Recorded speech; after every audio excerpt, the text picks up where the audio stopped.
ठीक है।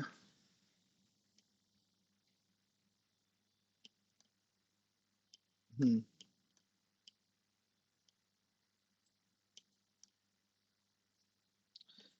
उसके बारे में हम लोग बाद में डिस्कशन करते हैं, इसके उसको देखें पहले एक बार।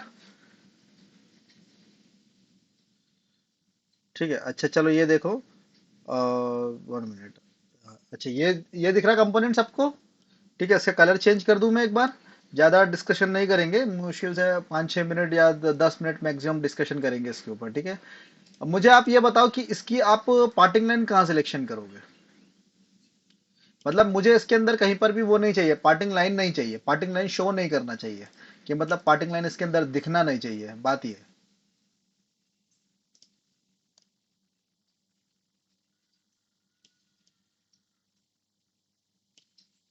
मतलब अगर मैं इसको टॉप व्यू में अगर इस तरह से रखूं, ऐसा, इस तरह से अगर, इस तरह से अगर टॉप व्यू रखूंगा तो मुझे इससे यहाँ से स्लाइडर निकालना पड़ेगा। और अगर इस तरह से अगर मैं रखता हूं तो इसका मतलब प्लेन मुझे यहाँ लेना पड़ेगा। प्लेन मुझे यहाँ लेना पड़ेगा, तो इसका कोर और केविटी कहाँ पर आएगा? कोर और केविटी का पार्टिंग लाइन यहाँ सिलेक्शन होगा, देखो ये।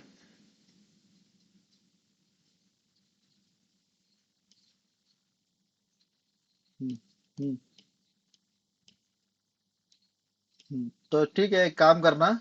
चलो आप मुझे बताना। कैसे? किसमें? नहीं नहीं, क्यों स्प्लिट करेंगे?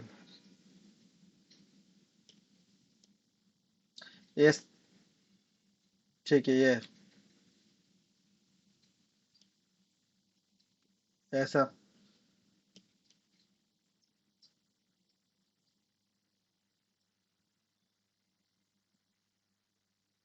चलो ये वाला कंपोनेंट जो है ना, मैं आप लोगों को एक बार सेंड करता हूँ, ठीक है।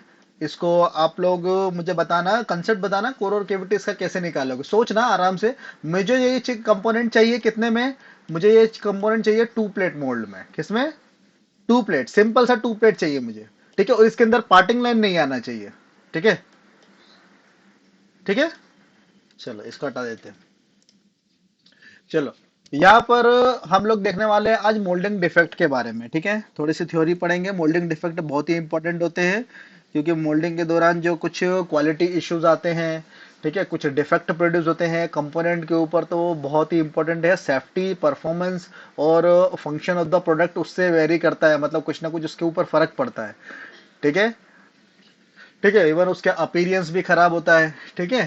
तो ये जितने भी इश्यूज हैं मोल्डिंग डिफेक्ट के अंदर, वो हम लोग वो किसके कारण आते हैं? मोल्डिंग प्रोसेस कारण, मटेरियल यूज के कारण और टूलिंग डिजाइन के कारण। ठीक है। मतलब या तो मोल्डिंग प्रोसेस का हमारी खराब होती है तो उसके अंदर कुछ प्रॉब्लम होती है, जो ऑपरेटर होता है वो कुछ गलती करता है, या तो हम लोग उसके अंदर जो मटेरियल यूज करते हैं उसके अंदर प्रॉब्लम होती है, उसके कारण दिक्कत आती है। एडिटिव्स वगैरह का जो रहता है, या फिर कंपोजिट मटेरियल होता है वो कुछ कम और ज्यादा हम लोग मिला देते हैं।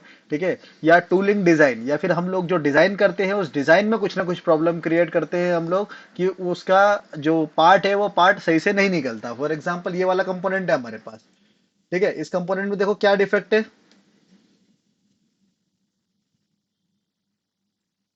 इसके अंदर आपको क्या दिख रहा है? फ्लैशेस दिख रहे हैं, फ्लैशेस बन रहे हैं।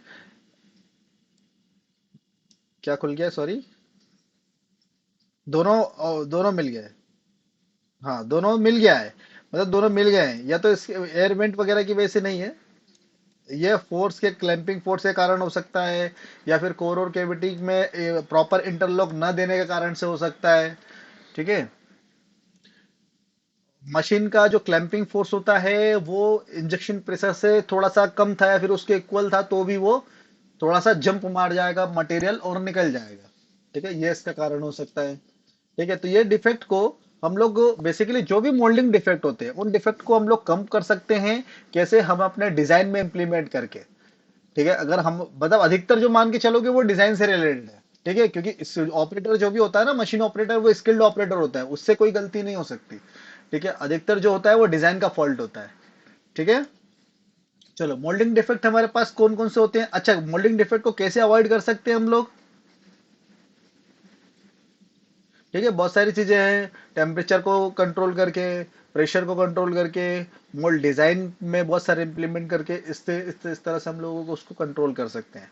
ठीक है, कौन कौन से मोल्डिंग डिफेक्ट होते हैं, देखो फ्लो लाइंस क्रिएट होती है कंपोनेंट के ऊपर, तो जो भी मोल्डिंग डिफेक्ट होते हैं वो कहाँ पर मिलते हैं, कहाँ पर दिखेंगे आपको मोल्डिंग डिफेक्ट, कहाँ पर दिखेंगे आपको, आपके इंटरव्यू, अगर कभी इंटरव्यू वगैरह के लिए जाओगे ना, तो इंटरव्यू वगैरह के लिए भी बहुत मायने रखेगा ये।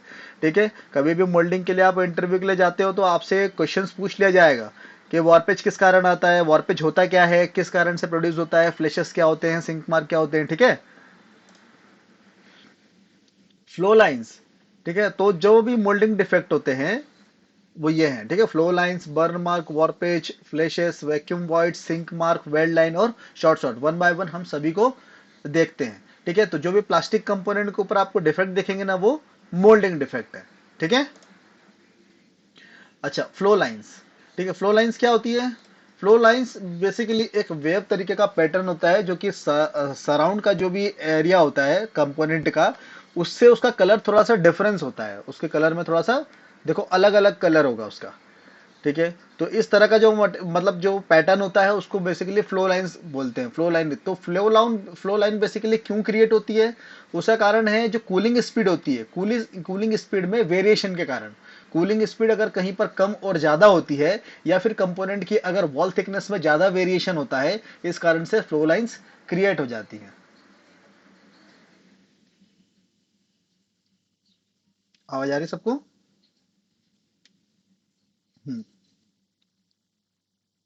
हाँ, मटेरियल कंपोनेंट अपीयरेंस डिफेक्ट हो जाएगा, मतलब आपका कंपोनेंट जिस तरह का दिखना चाहिए था ना, वैसा नहीं दिखेगा। ये बेबी पैटर्न, ये वेव पैटर्न आएगा तो आपको अच्छा लगेगा कि ये क्या चाहते थे क्या आप, आपका डिजायर था क्या है कि ये कंपोनेंट के ऊपर मिलना चाहिए था। हाँ सॉरी।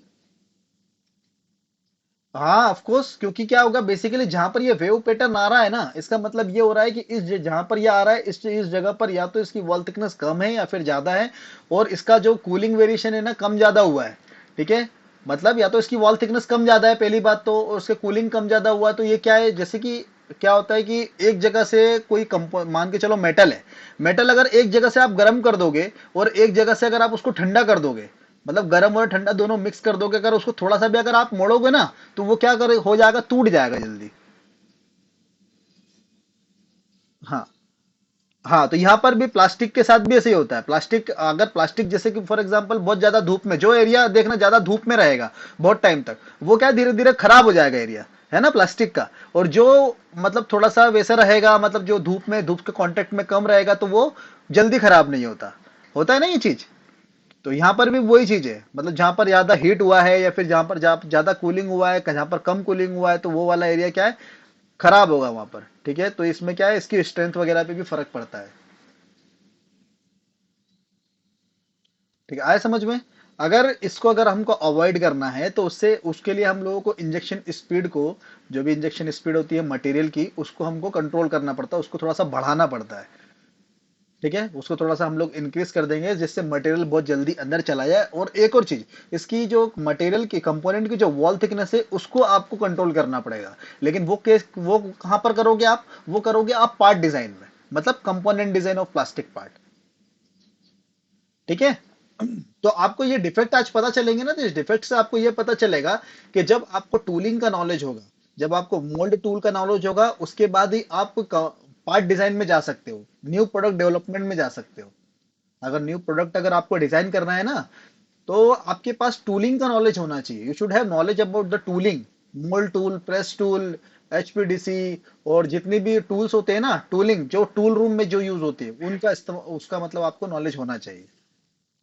ठीक है, तभी आप एक सही कंपोनेंट डिजाइन कर सकते हो जो फिटमेंट के प्रोस्पेक्टिव से सही हो।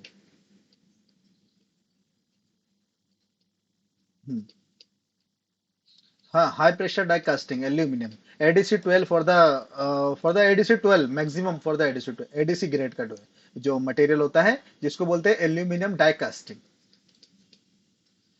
बेसिकली वो भी एल्यूमिनियम का इसलिए इस्तेमाल होता है क्योंकि एल्यूमिनियम का जो मेल्टिंग पॉइंट होता है ना वो कम होता है, वो करीब 400 या 410 450 के रेंज में होता है एल्यूमिनियम का मेल्टिंग पॉइंट। ठीक है, तो अदर मटेरियल का जो होता है, अगर एमएस की बात करूं तो एमएस का मटेरियल का भी मेल्टिंग पॉइंट कितना होता है, 700 के ऊपर होता है। है ना। और अगर उसका अगर हार्डनेस अगर बढ़ता जाएगा तो उसके मेल्टिंग पॉइंट और बढ़ता जाएगा। कार्बन डायग्राम पढ़ा है इंजीनियरिंग में किसी ने? हम्म।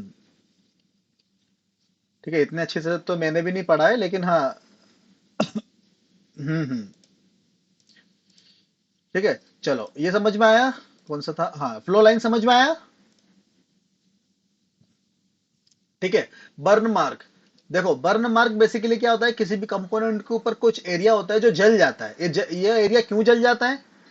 इसका कारण ये होता है क्योंकि फॉर एग्जांपल कंपोनेंट यहाँ से फील हुआ है, फॉर एग्जांपल यहाँ से फील हुआ है, ठीक है। यहाँ से फील होने के बाद ये कंपोनेंट के अंदर मटेरियल गया, इंप्रेशन के अंदर मटेरियल गया, मटेरियल जाने के बाद क्या हुआ, जो गैसेस को भी ये धक्का मारता है, जो गैसेस प्रोड्यूस होती है ना, उसको मटेरियल धक्का मारता हुआ कहाँ पर पहुंचाएगा, इस पोजिशन में पहुंचाएगा। अगर इसके अंदर एयर वेंट अगर हम लोगों ने नहीं दिया है, एयर वेंट अगर हम लोगों ने नहीं दिया है, तो इसके अंदर वो जो एयर है वो ट्रैप्ड हो जाएगी। और एयर अगर ट्रैप्ड हो गई तो एयर क्या होती है, वो गर्म होती है। नॉर्मल जो मटेरियल से एयर क्या होती है, ज्यादा गर्म होती है, तो उस उतने एरिया के कंपोनेंट को वो क्या कर देगा, जला देगा। सॉरी। हाँ, यस यस यस।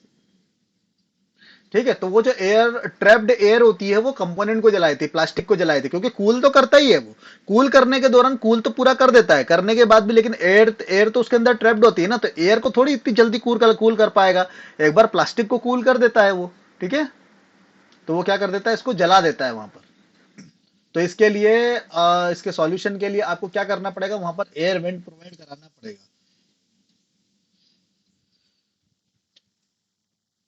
कहां पर, कहां पर? तो एयर मतलब मान के चलो, अगर इसका पार्टिंग लाइन अगर नीचे से भी क्रिएट हो रहा है, तो जरूरी थोड़ी है मटेरियल अगर यहाँ पर जाएगा तो मटेरियल यहाँ पर भराएगा। तो यहाँ पर अगर मटेरियल पहले भरा गया, उसके बाद मटेरियल इधर ऊपर फ्लो कर रहा है, इस कारण से यहाँ पर जल गया, नीचे नहीं जला। ये वाला नहीं नहीं नहीं, वो तो उसकी वो है, छाया है, मतलब उसका वैसा दिख रहा है आपको। ठीक है। हम्म। चलो, इतना समझ में आया।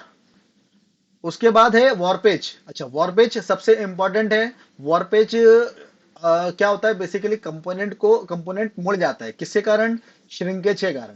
कंपोनेंट क्या होता है, श्रिंक होता है। ठीक है, तो जहां पर हॉट साइड होगा, जहां पर कोल्ड साइड होगा, वहां पर क्या होगा, उन दोनों में अगर अंतर ज्यादा होगा, कूलिंग के में अगर अंतर ज्यादा होगा, तो वहां पर क्या होगा, वॉरपेज डिफेक्ट आएगा। वॉरपेज डिफेक्ट सभी किसी भी प्लास्टिक के कंपोनेंट के अंदर प्रोड्यूस होगा, किसी के अंदर कम होता है, किसी के अंदर ज्यादा होता है। ठीक है। इस चीज को, मतलब इस डिफेक्ट को अगर हमको अवॉइड करना है, तो इसके लिए क्या करना पड़ेगा, एक तो कंपोनेंट की जो वॉल थिकनेस है, वॉल थिकनेस नहीं, सॉरी, कूलिंग, मोल्डिंग की जो कूलिंग है उसको आपको यूनिफॉर्म रखना पड़ेगा। जो जो आपने कोर साइड कूलिंग दी है, वैसी ही कूलिंग या फिर उतनी ही डिस्टेंस पे कूलिंग आपको कैविटी साइड पे देनी पड़ेगी। ठीक है, समझ में आया।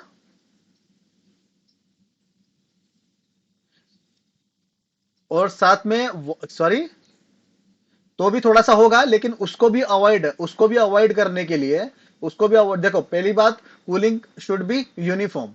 ठीक है। Redesign the mould with uniform wall thickness. ठीक है, वॉल थिकनेस जो कंपोनेंट की है उसको हमको यूनिफॉर्म रखना पड़ेगा। अगर उसके बाद भी वो आएगा कि वो तो आएगा ही, क्योंकि मान के चलो अगर हमने कंपोनेंट ठंडा करके निकाल भी दिया ना, उसके बाद भी वो गर्म तो होता ही है थोड़ा बहुत। ठीक है, थोड़ा बहुत भी गर्म होगा, तो भी जब उसको हम एयर में रखते हैं ना उस कंपोनेंट को, तो भी वो थोड़ा सा वॉर्प होता है, थोड़ा सा मुड़ेगा।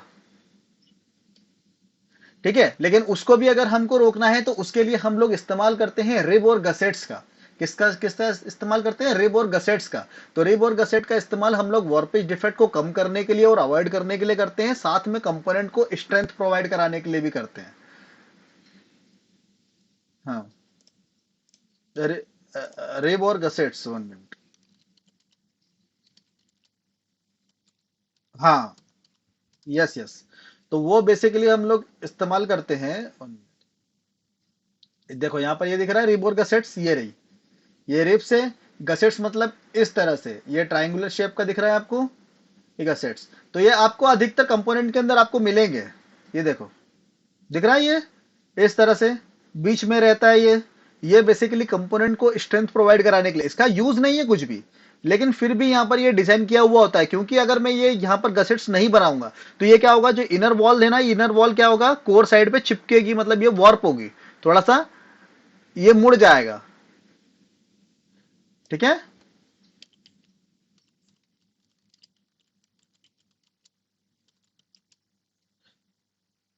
और जरा माइक बंद कीजिएगा प्लीज। ठीक है, ये देखो।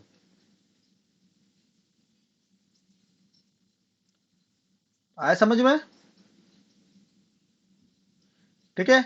अगर अनइवन कूलिंग होगी तो देखो क्या होगा, इस तरह से कंपोनेंट मुड़ जाएगा। सीधा कौन सा होगा, सीधा होगा ये वाला पार्ट, देखो ये जो रेड डॉट दिख रहे हैं ना आपको, ये होगा।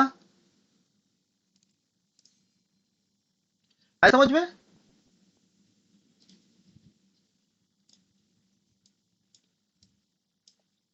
ठीक है, इस तरह से मुड़ जाता है। जहां पर भी हॉट साइड होगा ना, हॉट एरिया होगा, वहां पर उस तरफ ये मुड़ जाएगा। रिब और गसेट्स का मतलब समझ में आया?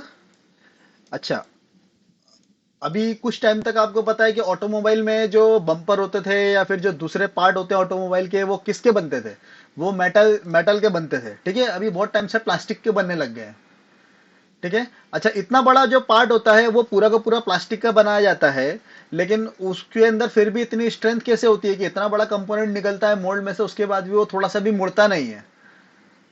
उसका कारण क्या है? उसका कारण है रिब और गसेट्स। उसके अंदर रिब और गसेट्स का इस्तेमाल किया जाता है। राइट। इतना आया समझ में? या बिल्कुल। जहां से ऐसा लगे कि यहाँ से ये मुड़ सकता है, ठीक है, वहां पर ही रिब और गसेट्स का इस्तेमाल किया जाता है। ठीक है। लेकिन बस ये है, रिब और गसेट्स अगर किसी फिटमेंट वाले पार्ट में होता है ना, तो जहां पर अगर फिटमेंट में कुछ प्रॉब्लम आ रही है तो वहां पर हम उसको प्रोवाइड नहीं कर सकते। हाँ, बताइए। हम्म। हम्म। नो। आपके आप जिस तरह से, हाँ, स्ट्रेंथ ऐसा नहीं होता प्लास्टिक मटेरियल के अंदर स्ट्रेंथ बढ़ जाएगी। ये कोई हार्डनिंग थोड़ी है कि मतलब हम लोग जिस तरह से किसी एमएस के मटेरियल को, नहीं, जिस तरह से हम वो आयरन कार्बन डायग्राम होता है ना, उस तरह से उसमें क्वेंचिंग करके एक प्रोसेस होती है हार्डनेस की। हीट ट्रीटमेंट का प्रोसेस होता है जिसमें हम लोग उसको एकदम से गर्म करते हैं, एकदम से गर्म करने के बाद उसकी क्वेंचिंग करते हैं। ऑयल क्वेंचिंग करते हैं और वाटर को क्वेंचिंग करते हैं, है ना? तो ऑयल में करते हैं, और ऑयल में करके उसको तुरंत हम लोग बाहर निकाल लेते हैं, मतलब उसको डुबो के रखते हैं, मतलब गर्म करने के बाद तुरंत हम लोग उसको डुबो देते हैं, किसमें, ऑयल में। उसके अंदर उसके अंदर जो हार्डनेस, फिर जो प्रॉपर्टी आती है ना, वो थोड़ी अलग टाइप की आती है कि नहीं? तो वैसा प्लास्टिक मटेरियल के साथ नहीं है। प्लास्टिक मटेरियल के मॉलिक्यूल्स वगैरह हैं, एटम्स हैं, वो अलग अलग उसके उससे काम करते हैं। हाँ। हाँ। ठीक है, समझ में आया इतना? फ्लैशेस फ्लैशेस क्यों प्रोड्यूस होते हैं? फ्लैशेस प्रोड्यूस होने का सबसे बड़ा जो रीजन है, मेन कॉज जो है, वो होता है इंजेक्शन प्रेशर जो होता है, वो गलती से क्या हो जाता है, क्लैंपिंग फोर्स से ज्यादा हो जाता है। जब भी क्लैंपिंग फोर्स से इंजेक्शन प्रेशर अगर ज्यादा हो जाएगा तो क्या होगा, फ्लैशेस क्रिएट हो जाएंगे। ठीक है। और एक है absence of interlock. Interlock design किया था हमने। ठीक है, सभी मोड में हम लोग इंटरलॉक को डिजाइन करते हैं। अगर इंटरलॉक अगर हम लोग प्रोवाइड नहीं कराएंगे तो वहां पर आपके चांसेस हैं कि आपके कंपोनेंट में फ्लैशेस क्रिएट हो जाए। सॉरी। इंटरलॉक के कारण। इंटरलॉक नहीं अगर देंगे तो क्रिएट हो जाएंगे, क्योंकि इंटरलॉक से क्या, हाँ बताता हूं। क्योंकि देखो, इंटरलॉक इंटरलॉक और गाइड पिलर और गाइड बुश दोनों क्या काम करते हैं? इंटरलॉक,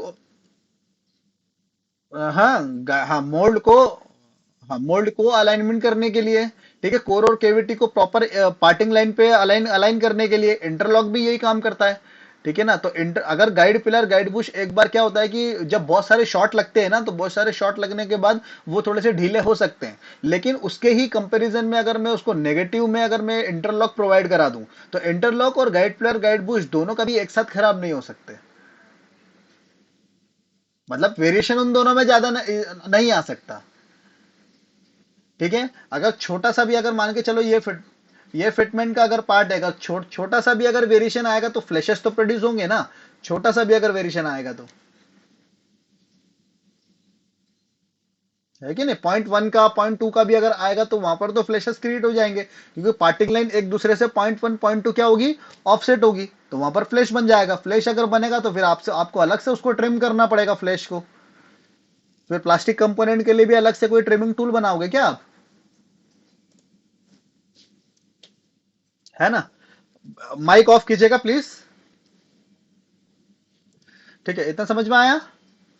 ठीक है, तो फ्लैशेस को अवॉइड करने के लिए इंटरलॉक प्रोवाइड कीजिए। इवन जो कोर और केविटी जो होता है, भले ही आपका कोर और केविटी छोटा हो, स्मॉल इन साइज हो, तो आप क्या करो, कोर मतलब जो कंपोनेंट है उसके चारों तरफ भी आप इंटरलॉक प्रोवाइड करो, जिस तरह से मैंने किया था एक कंपोनेंट के अंदर। ठीक है, 1 मिनट। यहाँ पर बता देता हूँ, यहाँ पर हमने एक कंपोनेंट के अंदर किया था।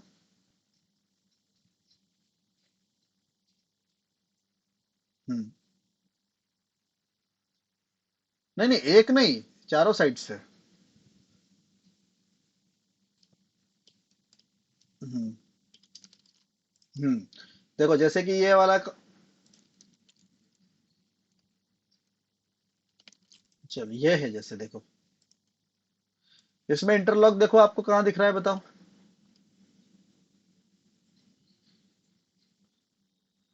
ठीक है, ये वाला ना, ये रहा इंटरलॉक। ये रहा इंटरलॉक, ये पूरा स्टेप पार्टिंग लाइन में हमने बनाया था। आपको मैंने कंपोनेंट दिया था एक, कैप बॉडी का, 4 केविटी का मैंने आपको बोला था बनाने के लिए। याद आया? हाँ, फ्लिप फ्लॉप कैप के लिए है ना, ये देखो। ठीक है, 8 केविटी मोड़ ले देखो।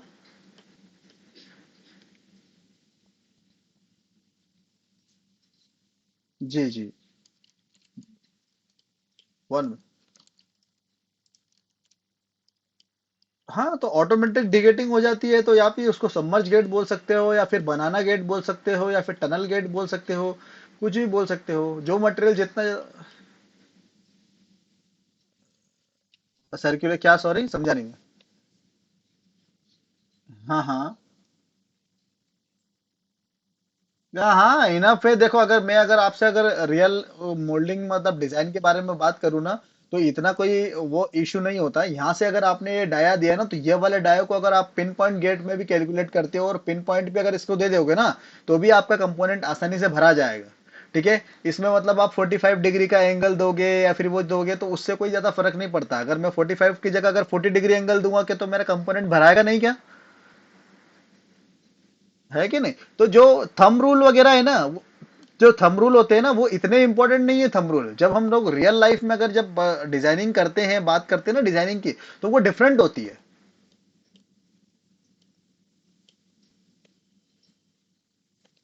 ठीक है। हम्म। यस, ये भी इंटरलॉक है, बताया था कि जो हमने कंपोनेंट के आसपास भी हम लोगों ने देखो पूरी तरह से इंटरलॉक को किया है, ताकि ये कंपोनेंट एक दूसरे से पूरी तरह से, कंपोनेंट के इंप्रेशन एक दूसरे से पूरी तरह से मैच कर जाए। ठीक है, बाकी एक ये इंटरलॉक है। देखो ये नेगेटिव हो गया, देखो ये पॉजिटिव हो गया। ठीक है ना? ये इसके अंदर चला जाए, देखो यहाँ पर भी इंटरलॉक मैंने दिया है, ये देखो। ये क्यों दिया है? ताकि ये कंपोनेंट 8 केविटी है, 8 केविटी कंपोनेंट को सही तरीके से प्रॉपर अलाइनमेंट मिल सके। अगर कभी कभी हमारे अगर ये भी धोखा दे जाए, क्या बोलते हैं, गाइड पिलर और गाइड बूस्ट, तो भी सभी चीज दूसरे भी चीजें हैं जो काम कर जाएगी अच्छे से। सिर्फ एक दूसरे के अंदर इंटर करना चाहिए, है कि नहीं? क्योंकि कंपोनेंट बेसिकली जितना ज्यादा छोटा है ना, उतना ज्यादा आपको इंटरलॉक देना पड़ेगा। कौन से? कौन से चौकोर से? ये वाले?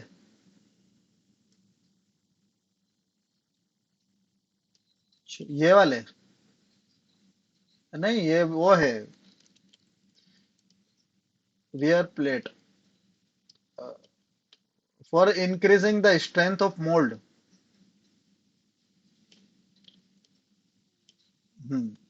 लाइफ बढ़ाने के लिए, मोल्ड की लाइफ बढ़ा देते हैं थोड़ा सा, जरूरत थी तो बढ़ा देते हैं, है ना? ये चलो, इतना आया समझ में? हम्म। हाँ।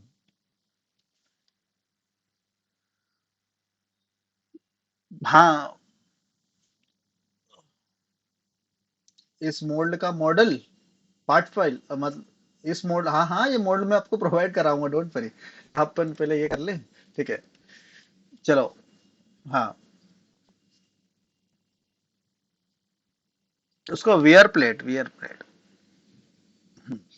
चलो, ये फ्लैशेस हो गया, ठीक है। वैक्यूम वाइड्स, अच्छा वैक्यूम वाइड्स क्यों क्रिएट होते हैं?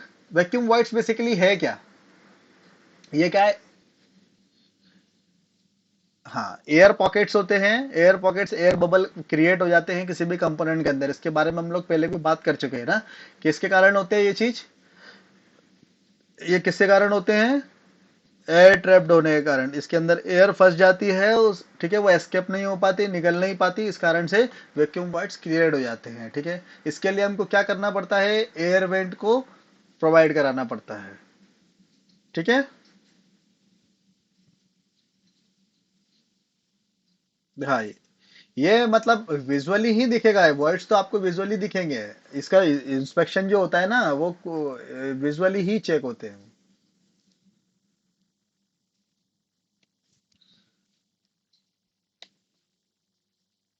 अच्छा, कास्टिंग में अगर होगा तो कास्टिंग में तो आपको काट के देखना पड़ेगा ना।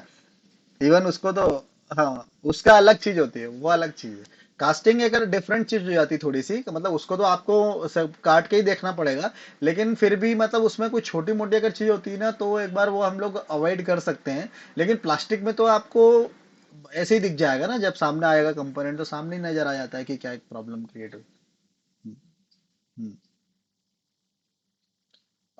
इतना मतलब माइनर सा अगर आएगा तो, अगर हमको दिखेगा ही नहीं तो फिर उसका मतलब ही क्या है? उसको तो हम अवॉइड भी कर सकते हैं ना। अरे इतना कोई कम नहीं आएगा। वॉल थिकनेस देखो होती कैसे, किसी कंपोनेंट की वॉल थिकनेस मैक्सिमम प्लास्टिक में कितनी होती है बताओ? आपने कितनी देखी है वॉल थिकनेस?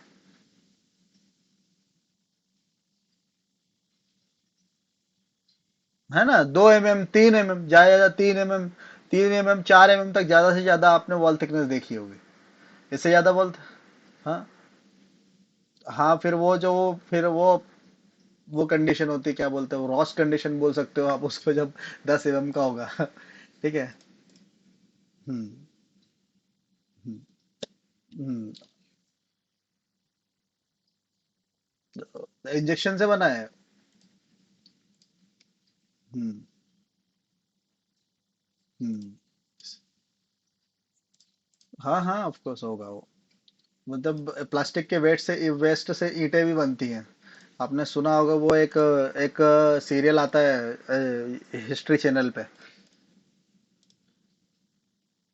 हम्म, हम्म, हम्म। हाँ।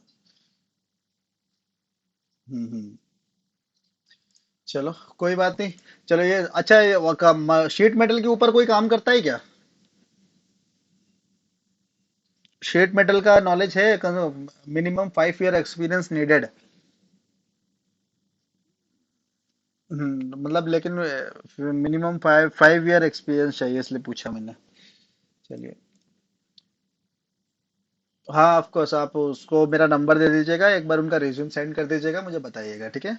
चलो, इसको देख लेते हैं। सिंक मार्क, सिंक मार्क क्या होता है बेसिकली? सिंक मार्क एक डिप्रेशन किसी प्लास्टिक कंपोनेंट के ऊपर आ जाता है, ठीक है। तो डिप्रेशन आने के कारण, मतलब डिप्रेशन कैसे आता है, उसका मेन कॉज ये है कि कंपोनेंट की वॉल थिकनेस कम और ज्यादा होती है। कहीं पर अगर कंपोनेंट अगर मोटा होगा, ठीक है, तो क्या होगा? देखो, जैसे कि फॉर एग्जांपल ये कंपोनेंट है आपके पास, ये वाला कंपोनेंट, ठीक है। अगर मैं इसको अगर यहाँ से देखूँ तो यहाँ पर कूलिंग जल्दी हो जाएगा, यहाँ पर कूलिंग जल्दी हो जाएगा, यहाँ पर कूलिंग होगा, यहाँ पर कूलिंग होगा। तो जब तक यहाँ पर कूलिंग होगा तो ये वाला जो एरिया है, या फिर ये वाला एरिया है, अगर ये वाला एरिया, तो ये क्या होगा? अंदर श्रिंक होगा। क्या होगा अंदर? श्रिंक होगा। क्यों? क्योंकि उसकी वॉल थिकनेस ज्यादा है। ऊपर ऊपर का तो मटेरियल हो जाएगा, ठंडा हो जाएगा, इधर अंदर का भी हो जाएगा। अंदर का जो रहेगा वो गर्म ही रहेगा। जो गर्म एरिया रहेगा वो क्या करेगा? श्रिंक करेगा। समझ रहे हो? तो वो क्या होगा, उसके कारण क्या होगा? वहां पर सिंक मार्क प्रोड्यूस हो जाएंगे, ठीक है। मतलब उसके ऊपर क्या होता है, डिप्रेशन आ जाता है। देखो, एक बार यहाँ पर बताया तुमने।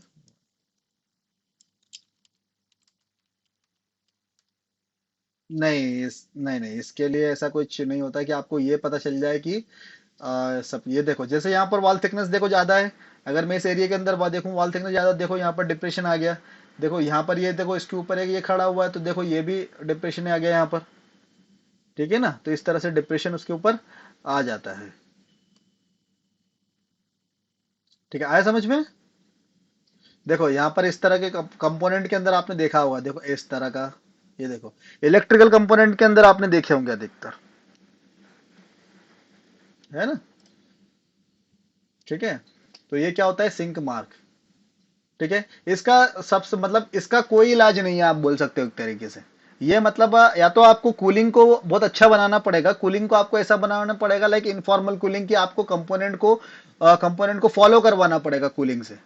ठीक है, इसका ये एक कारण है, ये कर सकते हो, है ना? या तो फिर आप एक काम कर सकते हो कि आप कस्टमर को बोलो कि सर आप एक काम करो, इस कंपोनेंट को आप थोड़ा सा मॉडिफाई करो। ठीक है, जैसे कि ये इंप्रूव डिजाइन दिख रहा है आपको, अगर इस कंपोनेंट को मैं इस तरह से बनाता हूं, और इस तरह से बनाने से अगर इसमें कोई प्रॉब्लम नहीं हो रही, इसके फिटमेंट में अगर प्रॉब्लम नहीं हो रही, तो क्यों ना इसको इसी तरह से बनाया जाए, ताकि हमारा मटेरियल भी बच रहा है यहाँ पर,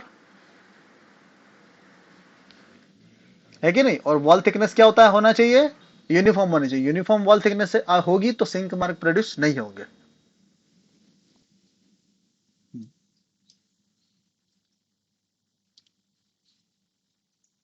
देखो आपके मतलब इसमें हर चीज नहीं कर पाओगे, आप क्या कर सकते हो, यहाँ पर जो जैसे वॉरपेज है, वॉरपेज को आप देख सकते हो कि वॉरपेज होगा कि नहीं, इसको आप एक बार सिमुलेट कर सकते हो। ठीक है, फ्लैशेस वगैरह का नहीं बोलता मैं, फ्लैशेस का हाँ हाँ, जी। नहीं, एंगल उस पर कभी एक्यूरेट आ ही नहीं सकता शीट मेटल पे कभी, क्योंकि आपको जितना फोर्स लगाना पड़ता है ना, उससे आपको ज्यादा उसको देना पड़ता है थोड़ा सा। जैसे आपने वहां पर ड्राइंग में देखा होगा, ग्लास ग्लास बनते हैं ना ड्राइंग से, तो ग्लासेस बनते हैं तो वो एक स्टेप में नहीं बनता, वो थ्री टू फोर स्टेप में ड्रॉ में बनता है वो, है कि नहीं? और आप पर आप हाँ, किसी को अगर आप बेंड भी करोगे ना, किसी शीट मेटल को, तो शीट मेटल को बेंड करोगे, तो जितने भी आप बेंड करोगे ना, बेंड करने के बाद फिर से वो अपनी पोजीशन को रिटेन कर लेगा, फिर से अपनी कुछ पोजीशन को कवर कर लेगा वो। अगर 90 डिग्री अगर करना चाहोगे तो 90 डिग्री नहीं होगा वो 90 डिग्री से 5 से 10 डिग्री कम होगा। हम्म हम्म हम्म हम्म, यस। हम्म,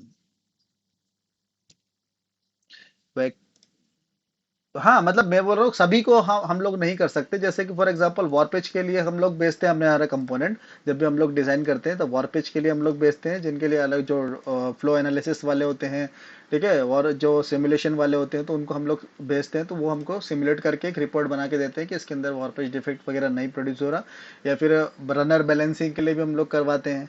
ठीक है, तो जो चीज कर सकते हैं वो चीज, अब वैक्यूम वाइट्स वगैरह को, इसको हम लोग नहीं कर सकते। वैक्यूम वाइट्स के लिए जरूरी नहीं कि वो तो कुछ ज्यादा ही एडवांस सॉफ्टवेयर होगा, तो मैं मतलब बोल नहीं सकता।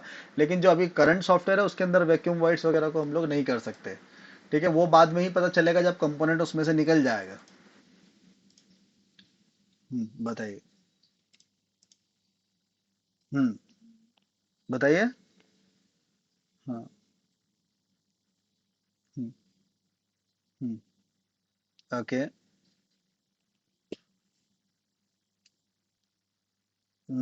इसके बारे में मुझे अभी कुछ पता नहीं है, सिमुलेशन का होगा मे भी ना। नहीं, मुझे कोई आइडिया नहीं है अभी इसके बारे में। हाँ। हम्म, चलिए इसको देखते हैं, सिंक मार्क समझ में आया सबको? ठीक है। अच्छा, यहाँ पर आपको एक चीज समझ में आ रही होगी, जब भी आप मोल्डिंग डिफेक्ट देख रहे हो ना, तो मोल्डिंग डिफेक्ट में सबसे ज्यादा पोर्शन किस चीज का है?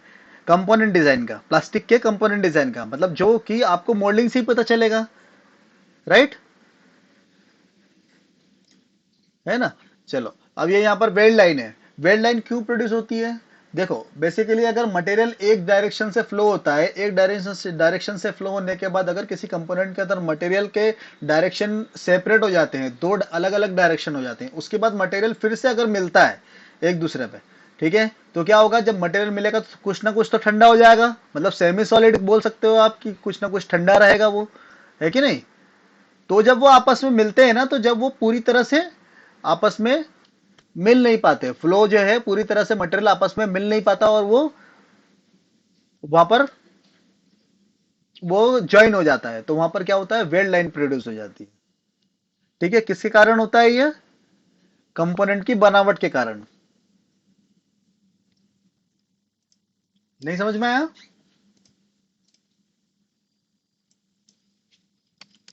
वेल्ड लाइन का देखो। देखो इधर देखो। देखो ये दिख रहा है, इसके फ्लो दो हैं।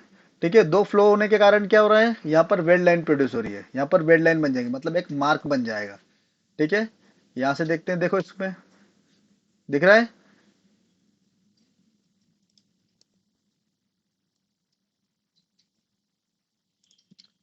हम्म, हाँ, इसका सॉल्यूशन ये है कि आपको इसमें जो है ना, जो रनर है उसको आपको गेट को रीडिजाइन करना पड़ेगा, या फिर आप बोल सकते हो कि बैलेंस गेट सिस्टम लगाना पड़ेगा, मतलब एक की जगह आप दो गेट लगा सकते हो वहां पर। ठीक है, एक कंसेप्ट बताता हूं मैं आपको कैसे। जैसे कि मान के चलो, सिलेंड्रिकल कंपोनेंट हमारे पास अवेलेबल है एक, ये रहा। जैसे हम लोगों ने स्प्लिट मोल्ड के बारे में बात किया था ना सबसे पहले, तो इसके अंदर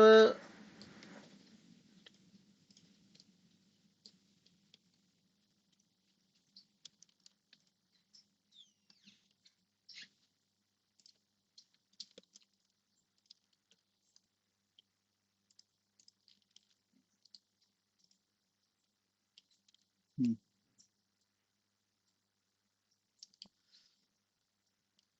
हाँ, पहली बात तो ये कंसेप्ट है। ठीक है, ये करेक्ट कैलकुलेटेड सभी चीजें नहीं है, ठीक है, ये सिर्फ कंसेप्ट है। ये जो बॉबिन का जो मैंने बनाया है, ये बॉबिन का कंपोनेंट जो है, और ये पूरा का पूरा जो डिजाइन है, सिर्फ कंसेप्ट डिजाइन है आपको समझाने के लिए। ठीक है, बड़े कंपोनेंट के लिए हम लोग इसका यूज करते हैं। ठीक है,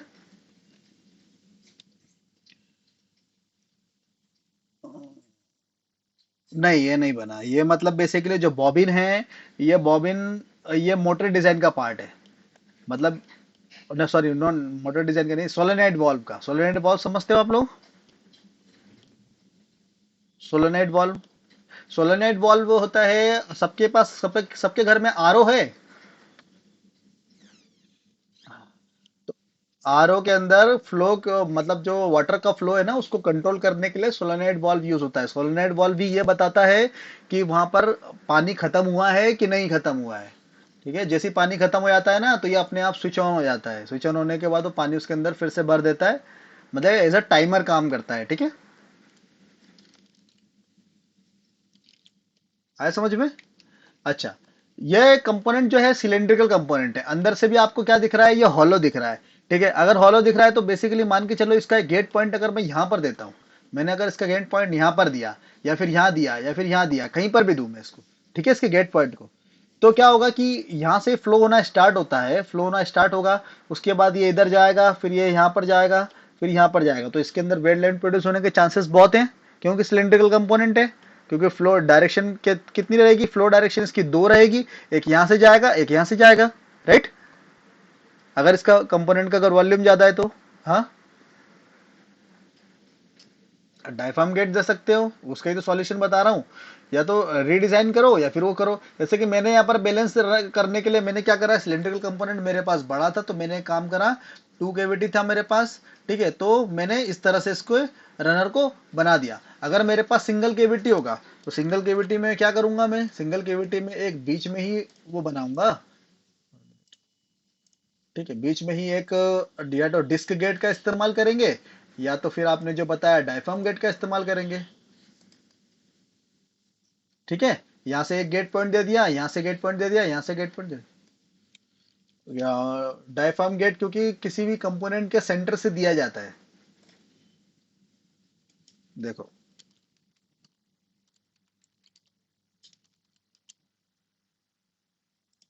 देखो,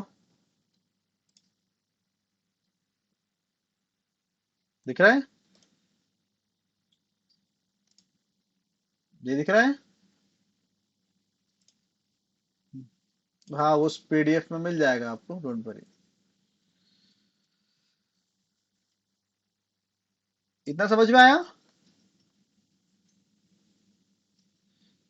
ठीक है, तो वेल्ड लाइन को रिमूव करने के लिए, वेल्ड लाइन को आपको करने के लिए या तो बैलेंस गेट सिस्टम में लगाना पड़ेगा, या तो आपको रनर को रीडिजाइन करना पड़ेगा। यही एक वो होता है, ठीक है। अच्छा, शॉर्ट शॉर्ट। शॉर्ट शॉर्ट का कारण क्या है?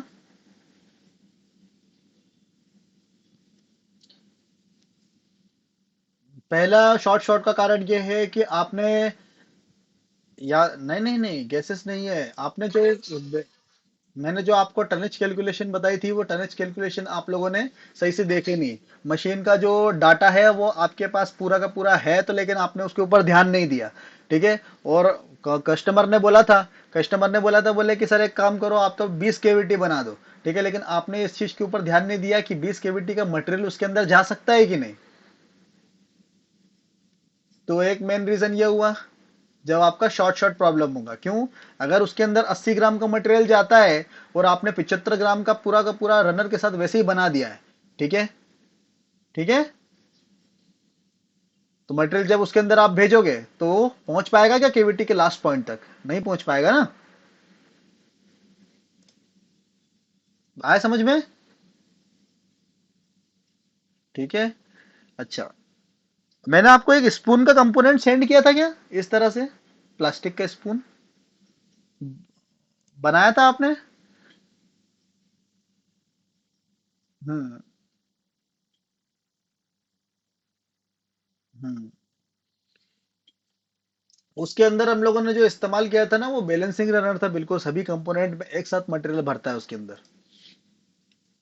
स्पून का जो मोल्ड है, उसके अंदर सभी कंपोनेंट के अंदर एक साथ मटेरियल भरता है। बता दूं एक बार स्पून का मोल्ड?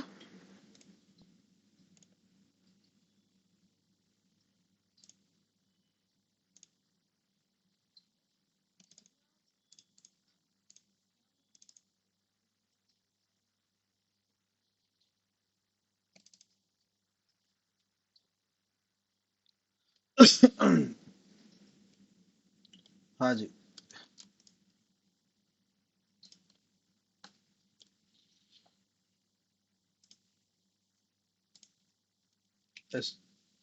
हेस्को का इस्तेमाल करके किस तरह से स्टैंडर्ड मोल्ड बनाएंगे हम?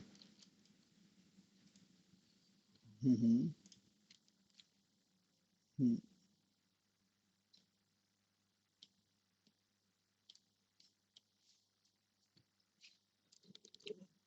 हम्म। तो स्टैंडर्ड पूरा का पूरा उठा लो ना हेस्को की वेबसाइट से, बताया नहीं मैंने आपको वेबसाइट से निकालना? हम्म। ओके। कोर और केविटी की लेंथ और विड्थ तो आपको पता चल जाएगी। हम्म। हम्म। नहीं नहीं, स्लाइडर मोल्ड के लिए आपको स्लाइडर तो बनाना पड़ेगा, आप ये मान के चलो। हाँ। हाँ। देखो, अगर मैं, अच्छा देखो, कंपोनेंट के हिसाब से अगर मैं आपको बोलूं कि किसी कंपोनेंट के हिसाब से आपको स्टैंडर्ड कैसे मिल सकता है, क्योंकि उस कंपोनेंट के पैरामीटर ही अलग होंगे। मैंने आपको बताया था, जैसे हर कंपोनेंट के लिए जो मोल्ड बनेगा ना, वो अलग बनेगा। लेकिन आप, जैसे कंपोनेंट आप ये बोल सकते हो कि अंडरकट के हिसाब से आप थोड़ा सा उसमें वेरी कर सकते हो, किसमें, एंगल में। जो 18 से 22 डिग्री का एंगल लिया जाता है स्टैंडर्ड के रूप में, लेकिन हर किसी के लिए एप्लीकेबल नहीं कर सकते आप वो चीज। जैसे हेस्को मोल्ड की अगर मैं बात करूँ ना, तो 18 से 22 डिग्री का एंगल आप ले सकते हो स्प्लिट के लिए या फिर वो चीज, लेकिन वो डिपेंड करता है कंपोनेंट की ज्योमेट्री के ऊपर। क्योंकि उसमें आपको कैलकुलेट तो करना ही पड़ेगा कि अंडरकट कितना है। आया समझ में? आया? मान के चलो, देखो ये जैसे ये कंपोनेंट है, ये सॉरी ये मोल्ड है, ठीक है। मोल्ड ये मैंने हेस्को से पूरा का पूरा ले लिया, ठीक है। तो पूरा का पूरा मोल्ड लेने के बाद भी अगर मान के चलो कंपोनेंट के अंदर अंडरकट जो है वो ज्यादा का है, ठीक है, और आपने वहां से स्लाइडर वाला जो, मैं आप जो सोच रहे हो कि स्लाइडर वाला पूरा का पूरा मुझे वहां से मिल जाए, एंगल पिन भी मिल जाए, उसी पर्टिकुलर एंगल पे मिल जाए, तो वो आप लगा भी दो ना, तो भी आपके एक्सीडेंट होने के चांसेस पूरे 100% है। क्यों? क्योंकि आपने उस अंडरकट के हिसाब से एंगल पिन को सेट नहीं किया, इसलिए वो नहीं मिल सकता। मोल्ड बेस सिर्फ कितना होता है, आपका कोर प्लेट, कैविटी प्लेट, और ये जितनी भी प्लेटें हैं ना, जितनी भी इसके लेंथ विड्थ और साइज, लेंथ विड्थ और हाइट, इससे इससे बोल सकते हो कि ये मोल्ड बेस आपको पूरा का पूरा मिल जाएगा। लेकिन बाकी जितनी भी चीजें होंगी ना, वो आपको खुद ब खुद डिजाइन करनी पड़ेगी। हम्म। हाँ हाँ ऑफ कोर्स। हाँ हाँ ऑफ कोर्स एडिट हो जाएगा, क्यों नहीं? नहीं नहीं, एडिट करने के लिए मतलब आप सोच रहे हो कि आपके पास हिस्ट्री आ जाए ऐसा? नहीं नहीं नहीं, ऐसा हिस्ट्री नहीं मिल पाएगा। मैं भी कोशिश करके देख लेना एक बार, अगर एनएक्स की फाइल में खुद मिल तो जाता है आपको, डाउनलोड करके देखना अगर आपको एनएक्स की फाइल में मिल जाए पूरा। बाकी इस तरह से हिस्ट्री नहीं मिल पाएगी आपको में भी। हाँ, डिटेल फीचर हिस्ट्री नहीं मिल पाएगी। ठीक है, बाकी आपको एक्सटी फॉर्मेट में निकालना है तो पूरा का पूरा निकल जाएगा। हम्म, बताओ। हम्म। हम्म। तो नहीं, ऐसा मत करो यार मेरे ऊपर, मतलब क्या है, कैश करवाओगे क्या आप लोग? मतलब कस्टमर का डाटा नहीं दे सकता मैं? हाँ, वो देखो। हाँ, ये मोल्ड में दे सकता हूँ, कोई प्रॉब्लम नहीं है। ठीक है, ये मोल्ड मतलब, हाँ, क्योंकि ये मोल्ड में इसलिए दे सकता हूँ क्योंकि ये मोल्ड मतलब अधिकतर लोगों के पास मिल जाएगा। बेसिकली ये भी मैंने कस्टमर के लिए ही बनाया है, लेकिन ये मोल्ड अधिकतर लोगों के पास मिल जाएगा। ठीक है ना? ठीक है, आइडिया तो मिल जाएगा, लेकिन अगर मैंने आपको कंपोनेंट दिया है ना, तो उसको उसका मोल्ड आप खुद बनाने की कोशिश करो। जितना ज्यादा आप खुद बनाने की कोशिश करोगे ना, उतना ज्यादा आपको चलो, इतना इतना समझ में आया? हाँ ठीक है, ऑफ कोर्स। इतना समझ में आ गया।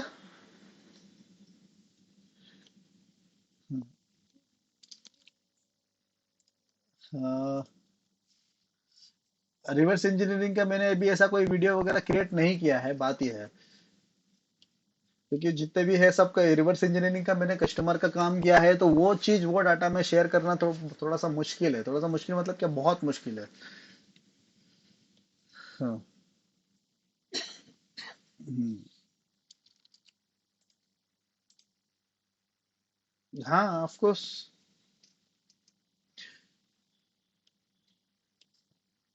ग्रैब कैट वगैरह से डाउनलोड कर लो, रिवर्स इंजीनियरिंग के एसटीएल वगैरह के बहुत पार्ट मिल जाएंगे आपको। बनाने का तरीका तो देखो कोई नहीं प्रोवाइड कराएगा इसे, बाकी फिर भी मैं कोशिश करूंगा। नहीं नहीं नहीं, कोई बात नहीं, मैं कोशिश करूंगा जैसे मेरे पास। देखो, मैं मना नहीं करूंगा, लेकिन जैसे मेरे को समय मिल जाएगा ना रिवर्स इंजीनियरिंग के ऊपर कोई वीडियो बनाने का, तो मैं अब बना दूंगा। ठीक है, डोंट वरी। हाँ। हम्म। ओके। चलो, ऑफ कोर्स मैं आगे आगे मुझे कांटेक्ट कर लेना, मैं बनाऊंगा। ठीक है, चलो। ओके। चलो, इतना समझ में आया। शॉर्ट शॉर्ट का प्रॉब्लम क्यों आता है, समझ में आया?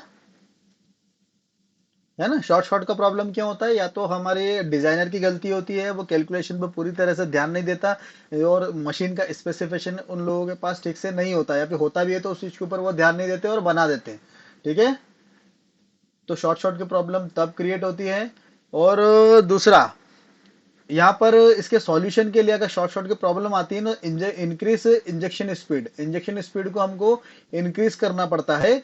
और कूलिंग स्पीड को हमको थोड़ा सा कम करना पड़ता है। बेसिकली कूलिंग स्पीड जो है ना, अगर बहुत ज्यादा फास्ट होगी, बहुत ज्यादा रैपिड होगी ना, तो उस कारण से भी मटेरियल जल्दी सूख जाएगा, और वहां पर आगे पहुंचने नहीं देगा उसको।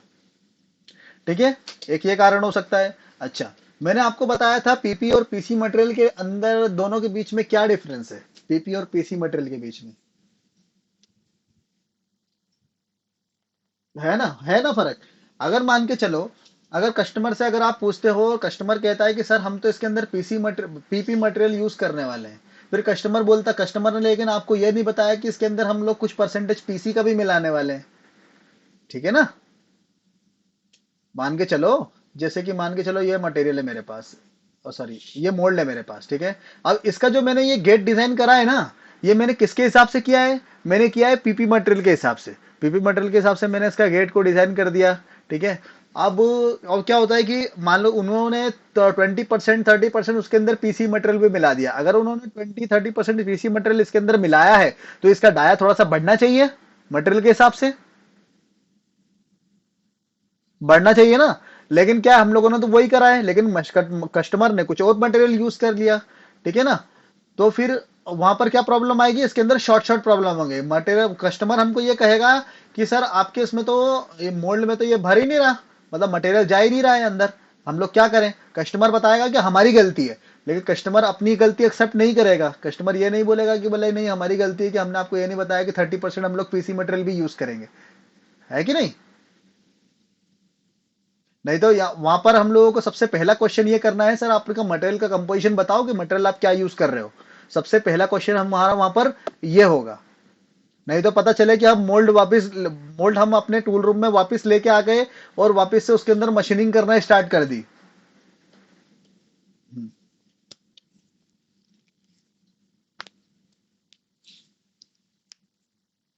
हम्म। हाँ हाँ। हाँ हाँ। हम्म। हम्म।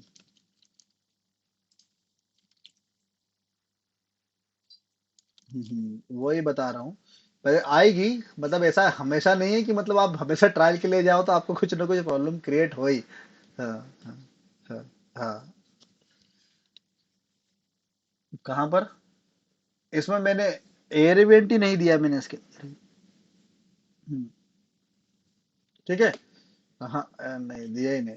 इसके अंदर अभी ना क्या है, नंबर ऑफ कैविटीज बहुत ज्यादा है, लेकिन नंबर ऑफ कैविटीज कम करके ना इसके अंदर मैं यहाँ पर इंटरलॉक दे सकता हूँ। अधिकतर मोल्ड में आपने देखा भी होगा यहाँ पर इंटरलॉक। हाँ हाँ, एयरवेंट मैंने नहीं दिया इसके अंदर, दिया नहीं। इसका कोर, हाँ। ये नहीं नहीं नहीं, कुछ नहीं है वो, असल में उसका सरफेस की लाइन है जो सरफेस वगैरह से मैंने क्रिएट करा होगा ना ये पूरा, ये उसी की लाइन आ रही है, दिख रही है। नहीं मैंने अभी इसमें दिया नहीं ना, मैंने अभी मैंने आपको बताया ना। हम्म। हम्म। हम्म।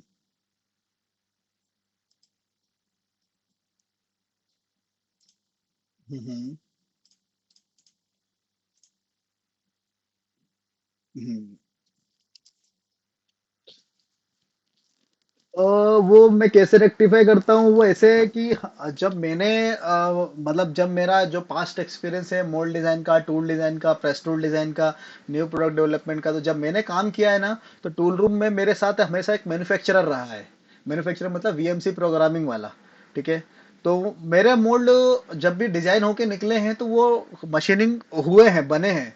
तो मैं रियल में अगर बताऊं तो मेरे से बहुत सारी गलतियां भी हुई हैं, ठीक है। तो वहां से उन गलतियों से मैंने सीखा है कि इन दोनों के बीच में कुछ भी इतनी स्पेस नहीं छोड़ना, या फिर कम से कम इतना एरिया चाहिए कम से कम, ताकि मशीनिंग में प्रॉब्लम ना क्रिएट हो, ठीक है। तो इस तरह से धीरे धीरे धीरे धीरे करके, मतलब अगर मैं अब जब भी कोई मोल्ड अब डिजाइन करता हूँ तो मुझे उसमें कभी प्रॉब्लम नहीं आती। मुझे मालूम है कि अगर इस तरह से इसको बनाता हूँ तो मुझे कोई दिक्कत नहीं आएगी।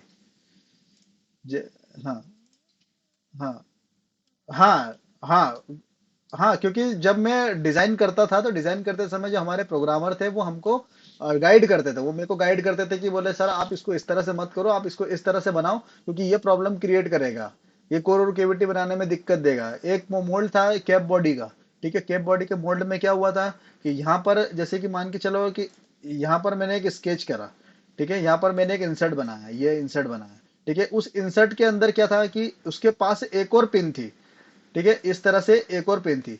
लेकिन क्या होता है कि सॉफ्टवेयर में हमको पता नहीं चल पाता कि यहां से लेकर यहां तक की जो डिस्टेंस है वो सिर्फ 1 या 1.5 एमएम भी बची है। लेकिन हम तो जूम करके देखते हैं कि हाँ डिस्टेंस तो है दोनों के बीच में।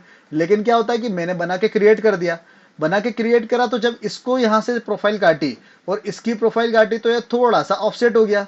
मान के चलो 0.1 0.2 ये ऑफसेट हो गया, 0.1 0.2 ये ऑफसेट हो गया। तो इसके बीच में जगह कितनी बची, 0.8 की या फिर 0.9 की, कुछ ऐसी कुछ जरा सी जगह बची, ठीक है ना। बाकी इसमें अगर रिमर वगैरह हमने थोड़ा बहुत चलाया तो थोड़ा सा और ऑफसेट हो गया। जब ये ऑफसेट हुआ तो ये दोनों होल क्या हुए, आपस में मिल गए। अगर ये दोनों होल आपस में मिल गए तो मैन्युफैक्चरिंग एस्पेक्ट से ये क्या हो गया, गलत हो गया। अगर ये दोनों आपस में मिल गए तो मतलब ये पूरी P20 का जो पूरा का पूरा डाई है मेरा, ये क्या हो गया, खराब हो गया, है ना, क्योंकि या तो खराब हो गया या तो मुझे रिपेयर कर सक, देखो पॉसिबिलिटी रिपेयर करने की भी ऐसी रहती है कि मान के चलो कि यहाँ पर ये वाला प्रोफाइल है, तो यहाँ पर अगर इसके ऊपर अगर ये एज टूट जाए तो इसको मैं वेल्डिंग करके कर सकता हूँ। लेकिन अब ये 1 mm 2 mm का अगर पार्ट है, इसको वेल्डिंग कैसे करूं मैं? या तो मुझे इसके अंदर इंसर्ट वगैरह लगा के बैठाना पड़ेगा, है ना, इतना सा एरिया बचा है, इसको मैं, हाँ या तो उसके, हाँ उसके अंदर क्या करो, मतलब वेल्डिंग वगैरह करना, या तो इसको इंसर्ट को पूरा काट दो, अब ये वाला पूरा पोर्शन काट के इसकी जगह दूसरा ब्लॉक ही लगा दो, है कि नहीं? तो ऐसी कुछ मैन्युफैक्चरिंग एस्पेक्ट से ऐसी कुछ प्रॉब्लम आ सकती है। अब इसके अंदर मैं पिन वगैरह कैसे लगाता, क्योंकि जब इसके अंदर पार्ट भराता ना, जो मैंने अभी प्रॉब्लम बताई, उसके अंदर जब पार्ट भराएगा, कंपोनेंट उसके अंदर जब भराएगा, तो क्या प्रॉब्लम क्रिएट होगी, उसके अंदर फ्लैशेस बन जाएंगे।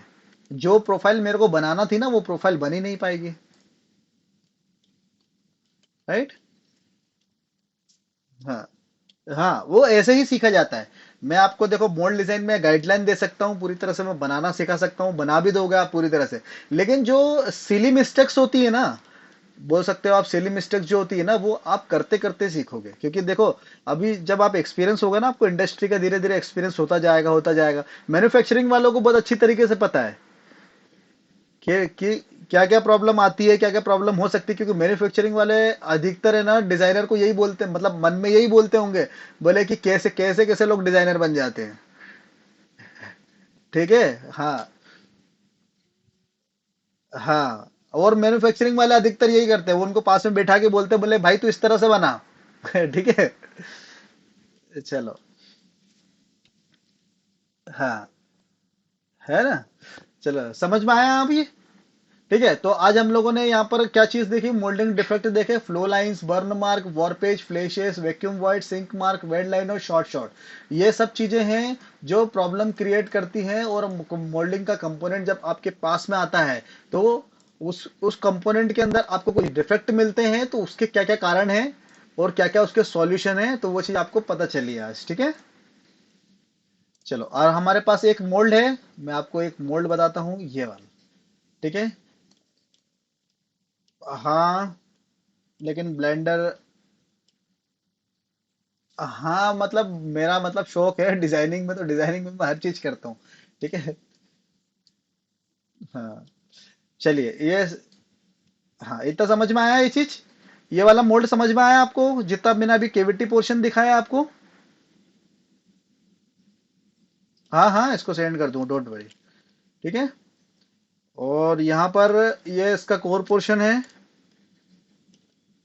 ठीक है, इसके अंदर कोई डाउट है तो मुझसे पूछना। ठीक है, इसके अंदर जो कोर, हाँ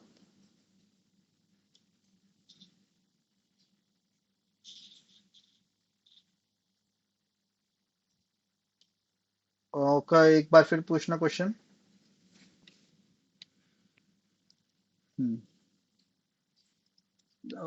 अच्छा, वो जो इसको बोलते हैं कॉलर, कॉलर। हाँ। हम्म। नहीं कोई प्रॉब्लम नहीं होगी।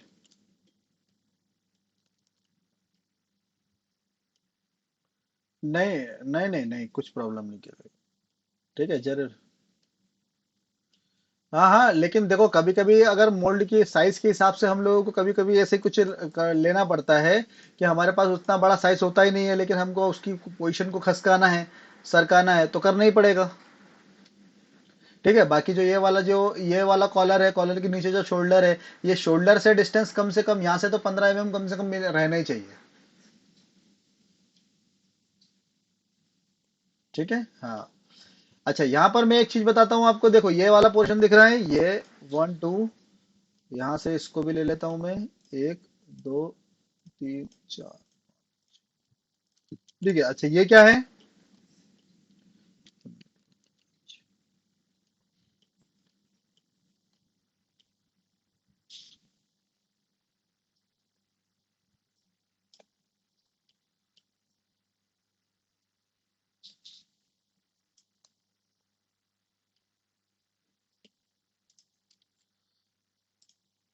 चलो यहाँ पर ये दिख रहा है आपको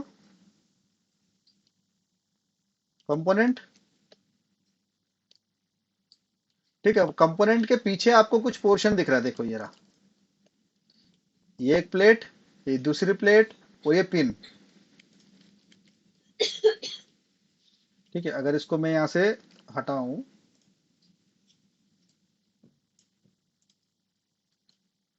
ये देखो, देखिए केविटी साइड से पिन दिख रही है ये, और मोल्ड की केप के ऊपर। हाँ, बेसिकली ये आप बोल सकते हो कि इजेक्टर पिन ही है, लेकिन ये ejector ejection from the cavity side है। ये यहां से इजेक्ट नहीं कर रहा है, ये कर रहा है ejection from the cavity side, ये देखो।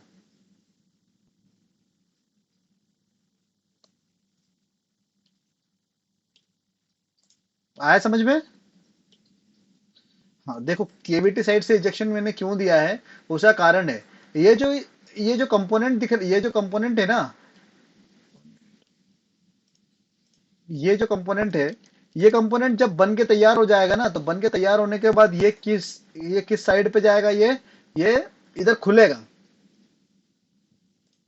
तो इस कंपोनेंट को बेसिकली पुश रखने के लिए हमने एक पुश बैक सिस्टम दिया है, देखो। ये रही पिन।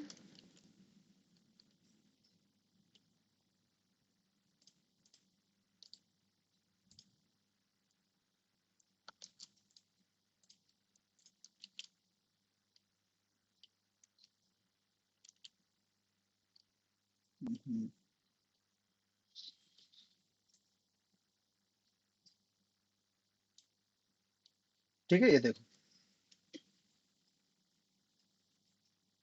पीछे से पुश बैक सिस्टम। ठीक है, ताकि इस कंपोनेंट को ये पुश करके रखे। नहीं आया समझ में? नहीं आया? 1 मिनट, ये देखो, ये दिख रहा है। ये पिन क्या है, ये वाली पिन?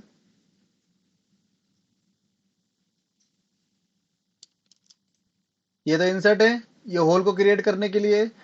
ये पिन, ये वाली पिन है, ये क्या है? Ejection pin. ये दो प्लेटों से अटैच है। ठीक है, इसके यहाँ पर आपको स्प्रिंग भी दिखेगी। 1 मिनट, मैं स्प्रिंग को यहाँ से कर देता हूँ। ये रही 1 2 3 स्प्रिंग, तो इसकी एक रॉड होगी। 1 मिनट, 1 2, ये रही। ठीक है। सॉरी। ठीक है, अब दिख रहा है?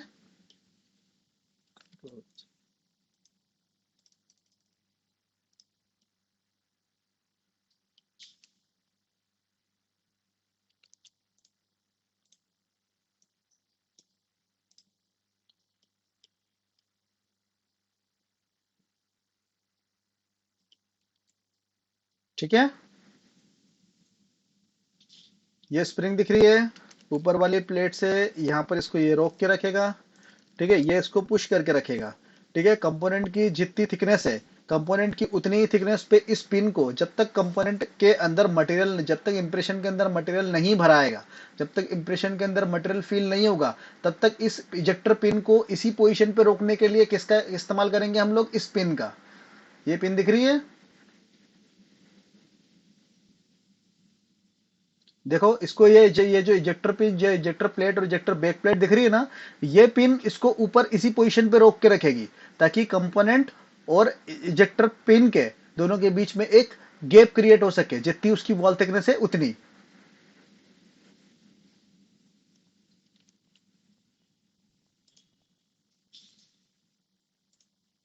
यस, वो पुश करके रखेगा। जब तक ओपन होगा मोल्ड, तब तक उसको वो क्या करके रखेगा? पुश करके रखेगा। 1 मिनट।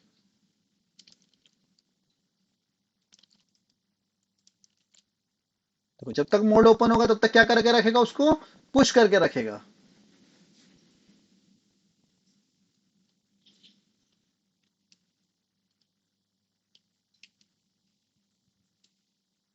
आया समझ में? थोड़ा बहुत, थोड़ा बहुत आया। हम्म। हम्म। कहाँ? 1 मिनट। हाँ, वो सिलेंडर हाइड्रोलिक सिलेंडर, वो लगाया है for the movement, linear linear motion of rack, rack को लीनियर मोशन देने के लिए कस्टमर की रिक्वायरमेंट थी, तो वहां पर सिलेंडर लगा दिया। ये स्टैंडर्ड कस्टमर ने ही हमको प्रोवाइड कराया। ठीक है, समझ में आया? सॉरी। हाँ, देखो ये पिनियन है, ये देखो ये पिन, हाँ ये कंपोनेंट थ्रेडेड कंपोनेंट तो है, तभी तो हमने यार रेक एंड पिनियन मैकेनिज्म का इस्तेमाल किया है। इधर देखो ये पिनियन है, ये रेक है, ये उसके पिनियन को रोटेट करेगा, उसके बाद ये सन, ये वाला जो है ये सन पार्ट है, सन गियर है ये वाला, ये प्लेनेट गियर को घुमाएगा। उसके बाद इससे क्या रोटेट करेगा ये पीछे, ये कोर रोटेट करेगा पूरा कंप्लीट। ठीक है, ये जो, हाँ ये वाला जो आपको दिख रहा है ये क्या है, हाँ ये जो दिख रहा है ये बियरिंग्स हैं, ये देखो ये बियरिंग्स, स्टैंडर्ड बियरिंग्स हैं। इसका डाया देखूं तो देखो आपको डाया दिखेगा पर्टिकुलर डाया, ये देखो 22 का इसका डाया है। ठीक है, इसकी पर्टिकुलर कुछ थिकनेस होगी, ये मार्केट में अवेलेबल होती है। ठीक है, उतनी ही उसका आप बेयरिंग लगाओगे। ठीक है, देखो यहाँ पर भी आप होल करोगे इस प्लेट में भी पीछे। ठीक है, इस प्लेट में पीछे होल करके यहाँ पर भी बेयरिंग लगाओगे। ठीक है ना? Yes, press fit. मतलब क्योंकि जो इसका जो होल होता है ना ऊपर बाहर का, ये जो बेयरिंग्स होती हैं, ये बेयरिंग्स क्या होती है, पूरे फिटमेंट के साथ आती हैं। है ना, मोटर वगैरह में जैसे लगती है, तो उसका जो भारी फेस रहता है वो G6 होता है, सॉरी ये तो प्रेस फिट होता है, प्रेस फिट क्योंकि उसको ठोक के लगाते हैं हम लोग। ठीक है। हम्म। हाँ, स्टैंडर्ड मिलते हैं, लेंथ के हिसाब से स्टैंडर्ड मिलते हैं, कितना कितना ट्रेवलिंग कराना है आपको। ठीक है, उसके हिसाब से आपको ये मिल जाएंगे, क्योंकि इसकी शाफ्ट की लेंथ के हिसाब से ये मिलते हैं। ठीक है, ये न्यूमेटिक और हाइड्रोलिक दोनों में से कोई एक, कोई भी यूज कर सकते हो आप। हाँ, हाँ न्यूमेटिक सिस्टम भी यूज कर सकते हो आप। चलो, इसमें कोई डाउट है आपको? अच्छा, मैंने आपसे पूछा था कि आपको वो बनाना था, 4 केविटी मोल्ड बनाया किसी ने? 4 केविटी मोल्ड इसी के लिए, इसी कंपोनेंट के लिए, थ्रेडेड कंपोनेंट के लिए मोल्ड, या फिर कोर और केविटी बनाने के लिए कहा था मैंने आपको, गियर भी सेंड किया था। सॉरी। चलिए कोई बात नहीं। ठीक है, चलो इतना समझ में आया आप लोगों को आज का लेक्चर? डिफेक्ट वगैरह पूरे समझ में आ गए? ठीक है, स्पून मोल्ड वगैरह आप बोल रहे थे, स्पून मोल्ड आपको सेंड करना है ना? ठीक है, स्पून मोल्ड मैं आपको सेंड कर दूंगा, एक बार देख लेना, उसको चेकआउट कर लेना। ठीक है। Okay okay. हम्म।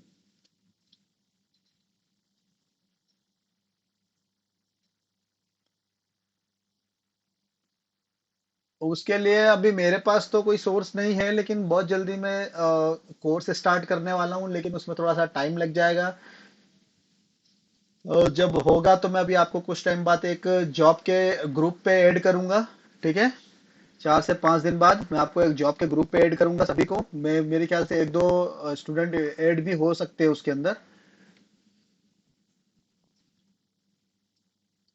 ठीक है, तो कोई भी रिक्वायरमेंट होगी, कोई न्यूज़ होगी, कोई क्वेश्चन क्वेरी होंगे, मतलब वहां पर आप एक दूसरे से क्लियर कर सकते हो, क्योंकि जितने भी बैच के स्टूडेंट हैं सभी वहां पर आपको मिल जाएंगे।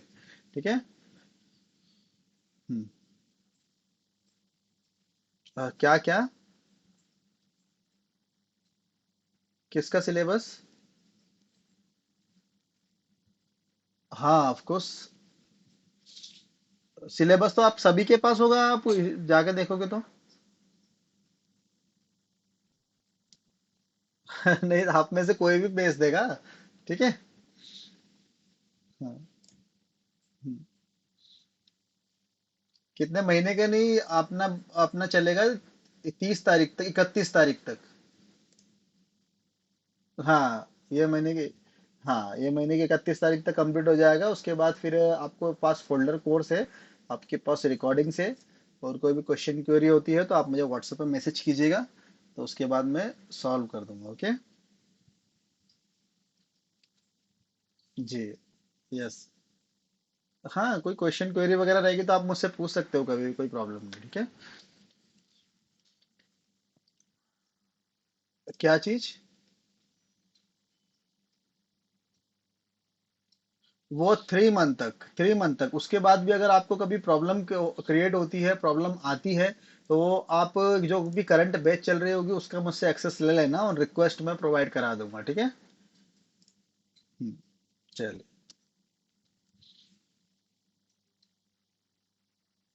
हाँ हाँ ऑफ कोर्स। कौन सी पीडीएफ बोल रहे हो? हाँ हाँ हाँ, वो मैं आपको कंप्लीट सेंड कर दूंगा, एक ही पीडीएफ फाइल में मैंने उसको बनाया हुआ है। मैं कभी सेंड कर दूंगा आपको, मुझे बता दीजिए, ग्रुप पे सेंड कर दूंगा। ठीक है। हम्म। हैस्को के। हाँ मैं सेंड कर दूंगा हैस्को के। मुझे बताइएगा जो भी आपको चाहिए ना, वो मुझे ग्रुप पे आप मुझे मैसेज कर दिया कीजिए। ठीक है। चलिए ओके। आज का लेक्चर यही खत्म करते हैं। Good night.